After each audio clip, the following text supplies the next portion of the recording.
Una vez que estamos en el modelo ISLM, lo que tenemos o lo que podemos apreciar acá son básicamente 4 zonas de desequilibrio, ¿sí? Cualquier punto que esté ubicado en cualquiera de estas zonas son situaciones de desequilibrio tanto en el mercado de bienes como en el mercado monetario. Para eso, identificar cada una de las zonas es importante. Si nosotros estamos ubicados sobre LM, ¿sí? Todos los puntos a la izquierda de LM dijimos que eran situaciones en las cuales la oferta monetaria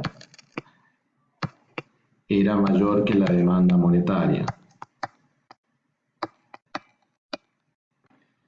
Y los puntos por debajo, la demanda monetaria era mayor que la oferta.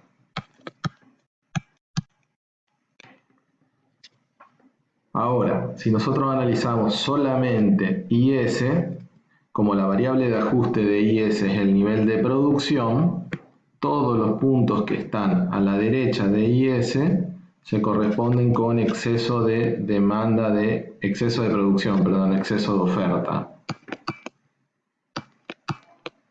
Todos los puntos a la derecha son exceso de oferta, ya que tiene que disminuir la producción para obtener el equilibrio.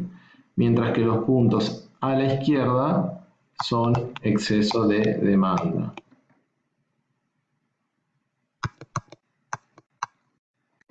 Entonces tenemos los 4 cuadrantes de desequilibrio que mencioné anteriormente, en los cuales en este primer cuadrante se da una situación de exceso de oferta monetaria y exceso de producción.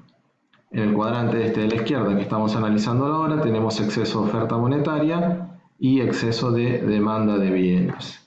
En el cuadrante inferior lo que tenemos es un exceso de demanda monetaria y un exceso de demanda de bienes, y en el cuadrante de la derecha lo que tenemos es un exceso de demanda monetaria y un exceso de producción de bienes. Espero que esto los ayude a identificar un poco lo que son las zonas de desequilibrio del modelo ISLM, y después vamos a ver cómo el mercado ajusta para retornar al equilibrio en cada uno de esos puntos. El primer caso que vamos a analizar es el de la política fiscal, cómo afecta a la actividad económica y al tipo de interés. Siempre que hablábamos de política fiscal solamente hablábamos de que afectaba a la actividad económica, no mencionábamos que afectaba al tipo de interés, pero en la interacción que se da ahora con LM sí ya empieza a jugar un papel importante. El efecto que vamos a analizar ahora en este caso es un aumento de los impuestos y el resultado que tiene sobre el nivel de producción, la actividad económica y el tipo de interés. Para eso, el punto de equilibrio inicial es el punto de equilibrio A, en donde tenemos una tasa de interés de equilibrio y un nivel de producción de equilibrio. Un aumento de los impuestos lo que tiene como efecto es una reducción del ingreso disponible, una reducción del consumo y por consiguiente una reducción de la demanda, lo que va a provocar un desplazamiento de IS hacia la izquierda, que es lo que estamos viendo en este momento, ¿sí? La pregunta es, ¿el aumento de impuestos cambiará LM, o sea, la curva LM cambiará el aumento de impuestos? Acá es muy importante distinguir el efecto de las medidas y sobre qué curva es la que afecta mayoritariamente. ¿Los impuestos dónde están incluidos? Los impuestos están dentro del ingreso disponible, dentro de la demanda agregada, que representa la función IS. Por lo tanto, la curva que se desplaza es la IS. LM no se va a desplazar porque en su función los impuestos no tienen ninguna incidencia. Ningún miembro ni de la oferta monetaria ni de la demanda monetaria está incluido los impuestos. Por lo tanto, LM no se va a modificar, ¿sí? El paso siguiente es analizar los efectos de ese aumento de los impuestos, tanto sobre la tasa de interés como sobre el nivel de producción. Si no existiese LM, inicialmente el aumento de los impuestos, sin que varíe la tasa de interés, desplazaría para ese lado y nos ubicaríamos en el punto F. En el punto F, el mercado de bienes, o sea, IS, está en equilibrio, pero en el punto F ustedes ven que sobre el mercado monetario no está posado el punto F, con lo cual estamos en una situación de desequilibrio en el mercado monetario. ¿Por qué? Porque esta reducción inicialmente que se da en la producción produce en el mercado monetario una reducción de la demanda de saldos reales. Como la oferta no varía, en este punto que tenemos, según lo que habíamos visto en los cuadrantes anteriores en LM, tenemos un exceso de oferta monetaria. O sea, la demanda es mayor que la oferta.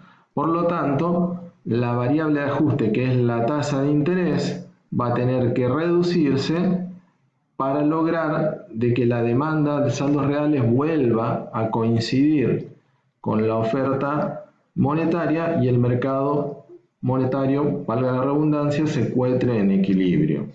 Esa es un poco lo que es la dinámica de ajuste. Se dice que nos movemos a lo largo de LM, ¿sí?, para retornar al punto de equilibrio que sería el punto A'. En el nuevo punto de equilibrio se reduce tanto la renta real como la tasa de interés.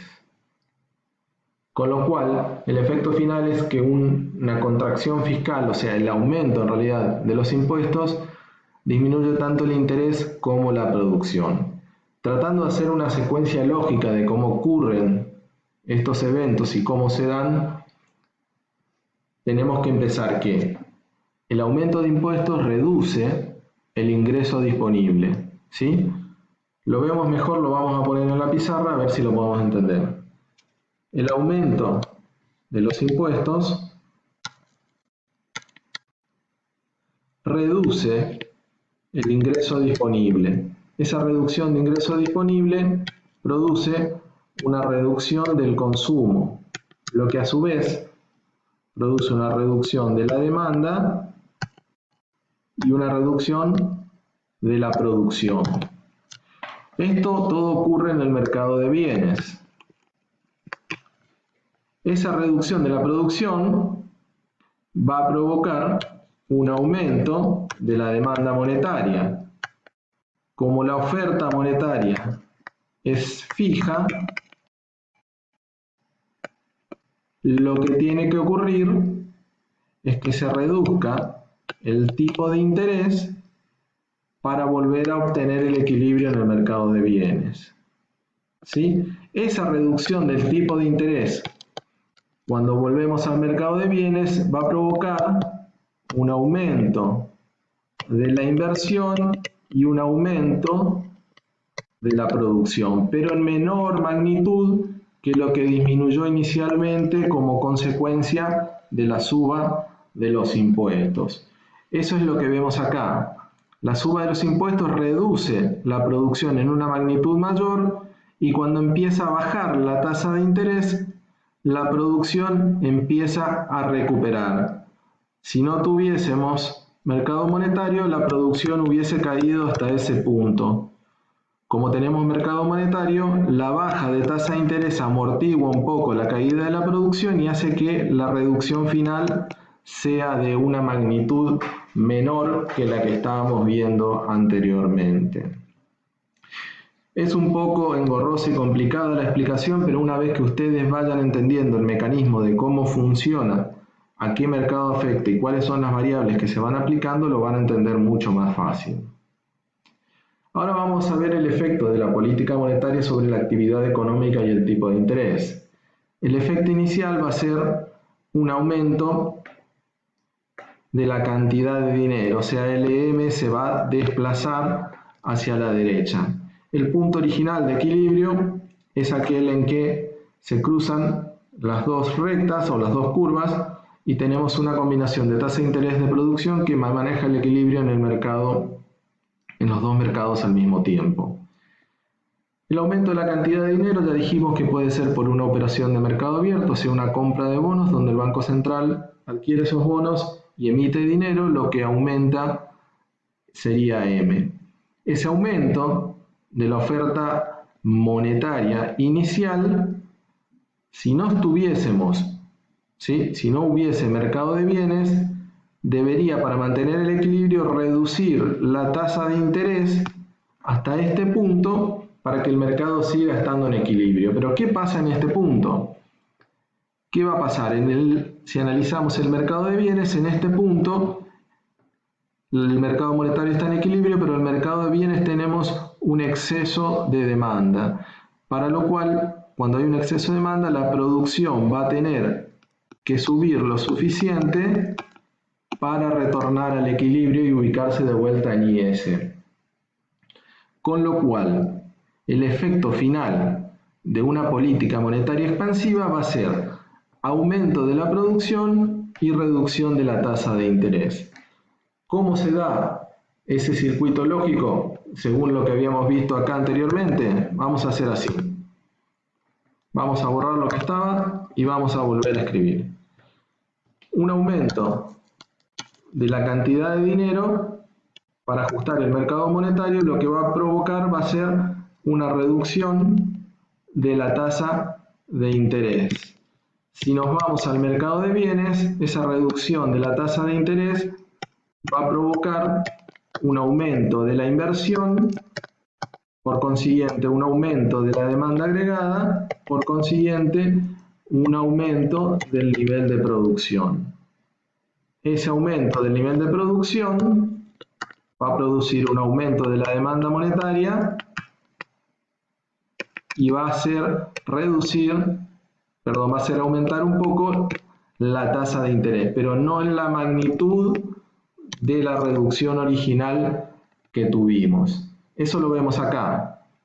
Baja la tasa de interés y vuelve a subir para llegar al equilibrio. El efecto final sobre los dos mercados de una política monetaria expansiva va a ser un aumento de la producción y una reducción de la tasa de interés.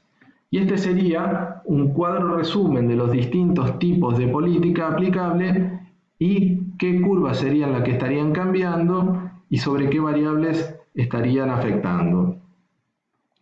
Las primeras 4 son políticas fiscales, las últimas 2 son política monetaria y vemos que todo lo que sea política fiscal va a producir desplazamientos de la IS, no va a cambiar la LM. Todo lo que sean políticas monetarias va a producir desplazamientos de la LM y no va a haber cambio de IS, que fue lo que estuvimos hablando. Y los efectos finales van a estar sobre la producción y sobre el tipo de interés. Vimos el primer caso nosotros, que una subida de impuestos termina reduciendo la producción y bajando los tipos de interés, y después vimos que la expansión monetaria termina produciendo una suba de la producción y una baja de interés.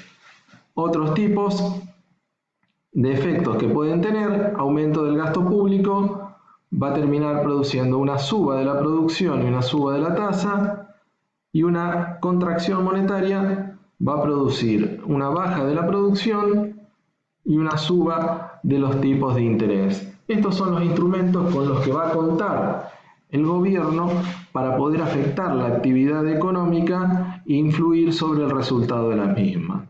Vamos a analizar próximamente la política fiscal y lo que se conoce como efecto expulsión, la política monetaria y lo que se conoce como efecto transmisión. Y por último nos quedaría por ver la combinación de las políticas monetarias fiscales y su efecto sobre la economía en su conjunto.